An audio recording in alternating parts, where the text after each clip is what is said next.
Good afternoon. Welcome everybody to this meeting on EASL Patient Synergies Roundtable discussion, improving the lives of liver cancer patients. This meeting is co-organized by the European Association for the Study of the Liver in cooperation with the EASL Affiliated Patient Association. My name is Maria Buti. I am the Policy and Public Health Chair at EASL. And I would like to introduce my co-chairs. First, welcome everybody. And my co-chairs to this meeting are Jose Willemez. She is the patient representative of the European Reference Network Rare Liver Disease. And also Maria Rech. Maria Rech, she's very well known. She's a liver cancer expert and it's part of the EASL board member. And I will hand over Maria Rech to continue with introductions. Well, good afternoon, everybody. Thank you, Maria, for the introduction.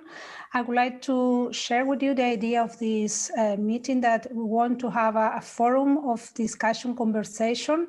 And for that, we have panelists of different patient associations and also from EASL. I would like to introduce the first panelist, Ibe Ahmed from Global Liver Institute. She is the Liver Cancer Program Director. Welcome. The second panelist that we have is Rachel Harford from the World Hepatitis Alliance, and she's the European Regional Board Member and also patient representative. Welcome, Raquel. The next two panelists have a very difficult surname, but we have the honor to mention them for their name. Marco from ELPA. She's the President and Patient Representative.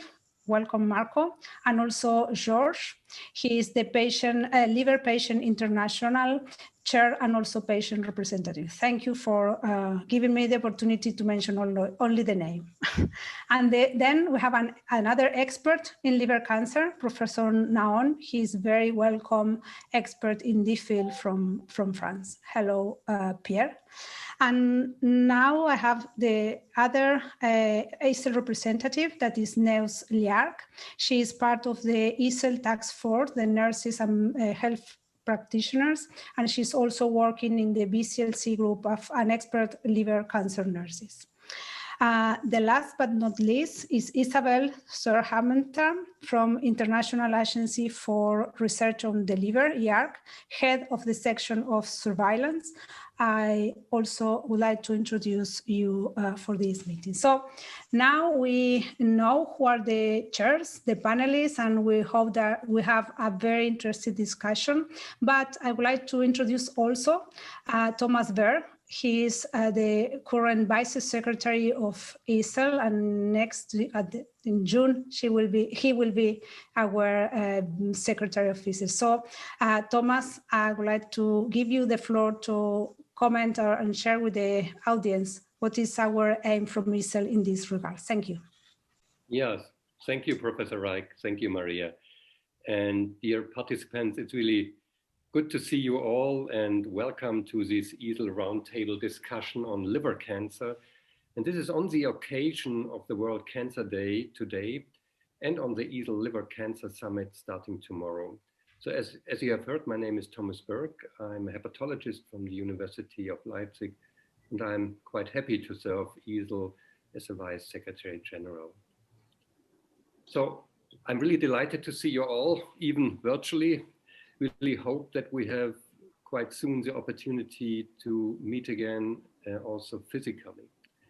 So let me give you some brief words on EASL missions and what we really would like to achieve together with you and the patient organizations. And you know that EASL has worked for many, many years quite closely with patient groups in order to foster awareness of liver diseases and liver research. And it was in 2019 that we had for the first time an EASL organized patient forum aiming to further strengthen this collaboration between patient groups and us. And we are really planning to further improve and to further involve patients scientific and educational programs. So just to give you some brief examples that you can really access dedicated materials really for the lay population, for patients, free of charge on our EASL campus and EASL patient Synergies page, where you can learn more on EASL patient community. It's called Patient Synergies, formed with an umbrella patient organization engaged in liver disease. So I'm really pleased that you are the representing the majority of these organizations are today with us. So I'm convinced that when we work together, we can achieve more. And I'm equally convinced that the patient you represent should have a very strong, collective, influential voice when it comes to research, development, and strategies to treating patients, but also to public health policy. And as you may know, yesterday, the European Commission published the Europe Beating Cancer Plan. And this is a new EU approach to cancer prevention, early detection of cancer, treatment and care. And I think really with regard to liver cancer, prevention is key. And in quite contrast to so many other cancer diseases, liver cancer mostly developed in patients with underlying liver disease. So we know who are the population at risk. And this gives us really a unique opportunity to do preventive work. So to conclude, let me say that EASL very much looks forward to working with you, and we count on you and support and contributions. So have a wonderful roundtable. Over to you, Maria. Thank you very much, Thomas. So it's time for starting. Some practical tips. We want to have a very interactive session, so feel free to send questions from the chat.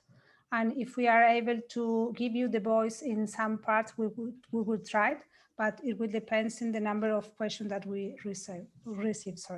And one of the chairs will be taking into account the different comments. So let's go for the first session that is moderated by George and Maria Butti. So I give them the floor for starting the meeting. Thank you.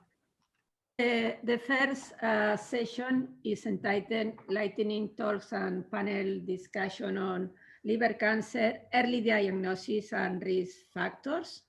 And the first talk will be given by Pierre Naon.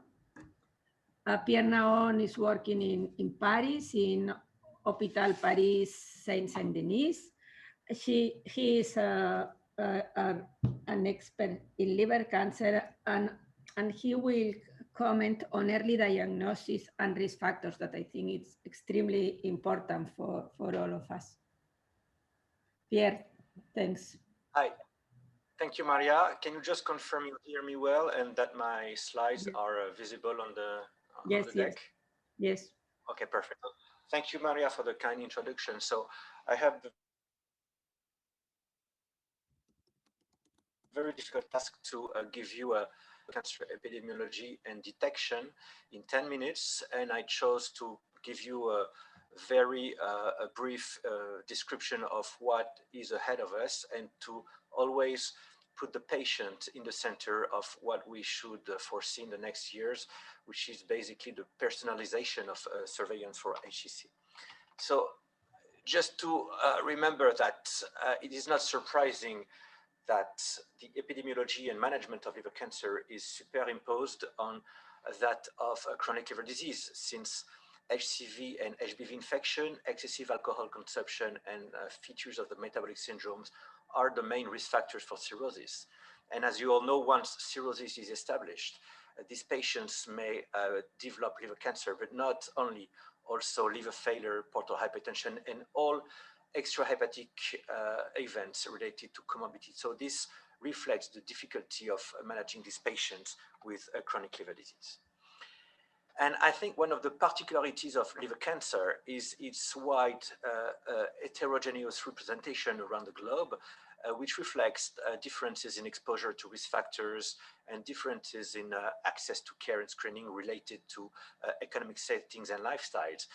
And on the left map of the world, you can see that the prevalence of liver cancer is extremely high in sub-Saharan Africa and Southeast Asia, but also in what we call the rich countries, Europe and the US. And I think also what is very important is the disparities in prognosis, whether you are managed in these different areas of the world. And clearly you can see that the worst outcome is not surprisingly in patients from low-income countries such as Africa, but you can see that there is a quite fair difference between patients from rich countries here in Europe or even China as compared to some specific countries such as Taiwan or Japan. And what can partly explain these differences is the fact that in these countries, HCC surveillance is really strictly followed by patients and is quite largely implemented in these countries. So these are very complicated slides. Just to resume in two facts. First of all, if you see on the left panel, to remember that HCC incidence has been nothing but increasing in the last decades in all parts of the world, whether low, middle or high income countries, and for all causes of liver disease, whether alcohol, hepatitis B, hepatitis C, or metabolic syndrome. And if you look at the repartition around the globe, you can see that there is really 1/3 related to alcohol, 1/3 to HBV, and the 1/3 for the rest of the chronic liver disease, keeping in mind that HCV-related HCC will be decreasing in the forthcoming years, of course, with the end, hopefully, of this epidemic. So where do we stand now in 2020? We have in Europe patients that are mostly controlled for HBV infection or cured for HCV infection. And as you can see here on these incidental curves of liver cancer in patients with cirrhosis in Europe, you can see that there is a quite similar incidence of liver cancer in patients with controlled HBV infection or cured HCV infection, which is similar to that of patients with alcoholic cirrhosis or NASH, and which is ranging from 1.5 to 3%. But of course, again, a wide heterogeneity because some patients will have higher risk than other inside these different cohorts. So what can we forecast for the next 20 years? Of course, the influence of what we have done with EASL, of course, and also the WHO policy to eradicate HBV and HCV. And this begins with the first antiviral policies back in 1984.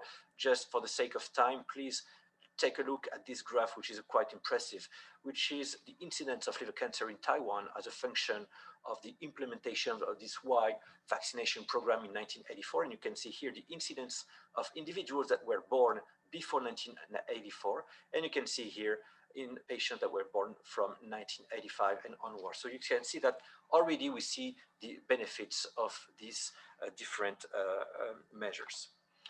On the contrary, what we can expect is the increase of the other causes of liver disease, and particularly metabolic syndrome, which is now not only the case for rich countries, but also developing countries. And you can see here on this graph, because the scale has been changed, so to make it look the same in every part of the world, whether you live in China, in France, Germany, and so on, the metabolic syndrome related liver disease complications will be increased by 2030. And you can see here for Japan, 47% increase and 130% in the US. And just to remind you that, for example, in Texas, more than half of the population is considered as obese population. So what can we expect from 10 years? As a resume, you can see that in Asia, the rates and incidence of liver cancer should decrease due to this control of viral disease, but it should be stable or increasing in America and Europe due to the rise of metabolic, mainly alcohol and metabolic disease related HCC. So what can we do to improve HCC prognosis? We have seen that liver insult leads to cirrhosis and liver cancer. We have seen that a specific treatment of liver insults, such as antiviral treatment, are key to to decrease the rates of liver cancer incidence. But HCC screening is the main implementation that we can do in clinical practice. And I will try to convince you that compliance to the screening, which is mainly related to patients, is key to achieve this goal. You know that the goal of surveillance is to detect HCC at the earliest stage possible for curative program procedure implementation. You can see here a difference between the patients with what we call a small HCC here located in the liver. We can apply from such a procedure such as ablation, and we hope for remission over 5 years. As compared to patients with advanced HCC, when they are diagnosed outside surveillance programs, they are only eligible for palliative treatment with survival usually below 3 years. So what we can do, there is only one message we have to convey to our patients and to our colleagues, is to perform ultrasound every 6 months in patients with chronic liver disease, or at least advanced chronic liver disease, which is mainly cirrhosis and some subgroup infected by HBV. And this is endorsed by all guidelines from the US, from Europe and Asia. And here is one of the main messages I want to convey to you here. This is one of the studies we performed in France, in our French cohorts of patients with viral cirrhosis, including the surveillance program. You can see here on the left the survival curves of patients with cancer that were diagnosed and compliant to HCC screening versus those who were diagnosed with an ultrasound performed beyond the time frame recommended of 6 months. And you can see here the median time of survival is around 60 months when you are compliant with HCC screening versus 24 months, which is really, I think, one of the key messages we have to give our patients to improve the performance of our screening. So to conclude, I just want to give you a glimpse of what is ahead of us in terms of research and implementation in the forthcoming years. We can improve HCC surveillance because it is still not enough uptaken in our countries. And to increase this surveillance rate, we have to promote education of patients, of course, but also practitioners, and improve compliance. And we have been developing in the last years very specific and dedicated pathways and navigation programs for these patients to improve their compliance. But also, just as a final conclusion, we can refine screening strategy using biomarkers and machine learning, and probably in patients with the highest risk, use more selective and performance imaging techniques such as MRI. But of course, this will have a cost. So my prediction is that we will be able to personalize HCC screening when we are able to allocate patients into low, intermediate, and high HCC risk, and by increasing cost of surveillance programs to go from just US surveillance to reinforced surveillance programs and optimizations of programs using costly MRI or biomarkers. So for my take-home message, we have seen that it is an increasing rate of cancer since 20 years, but clearly with a projection, epidemiological projection, that will be really interesting to see the decrease of HBV-infected patients and related HCC, while the increase of metabolic causes will be more important. And clearly, I think that improving surveillance, uptake, and performance is really the key to improve prognosis, and clearly our community gathering specialists, patients, and patients association will be very important for this. Thank you very much.